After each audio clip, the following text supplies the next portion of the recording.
টানা বৃষ্টি ও ভারত থেকে নেমে আসা পাহাড়ি ঢলে শেরপুর জেলার সার্বিক বন্যা পরিস্থিতির অবনতি হয়েছে।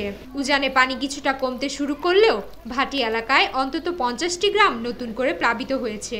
এছাড়া জেলার ঝিনাইগতি ও নলিতাবাড়ী উপজেলার অন্তত 14টি ইউনিয়নের অর্ধশতাধিক গ্রাম প্লাবিত হয়।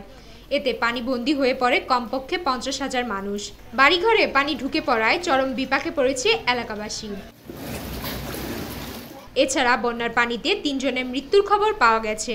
মৃতরা হলেন নলিতাবাড়ির খলিশাকুড়ির খলিলুর রহমান, আন্দারুপাড়ার ইদ্রিস আলী ও ঝিনাইগতির সন্দাকুড়ার আরও এক ব্যক্তি, যার পরিচয় এখনও জানা যায়নি।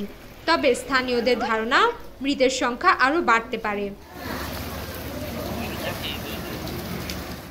এদিকে রাতভর বন্যা দুর্গত এলাকায় আটকে পড়াদের উদ্ধার করেন সেনাবাহিনী, পুলিশ সদস্য ও স্বেচ্ছাসেবকরা। তবে বন্যার্ত এলাকায় চরমভাবে খাবার সংকট দেখা দিয়েছে। রাস্তাঘাট, ব্রিজ, কালভার্ট পানির নিচে তলিয়ে যাওয়ায় চলাচলের দুর্ভোগ পোহাতে হচ্ছে এসব এলাকার বাসিন্দাদের। এই ধরনের বন্যা দেখেন একাইতের মধ্যেই এরকম পানি হয়ে গেছে। একটা ডিগ্রি টিগ্রি যেটা পোস্টটা আছে সব তোলা গেছে।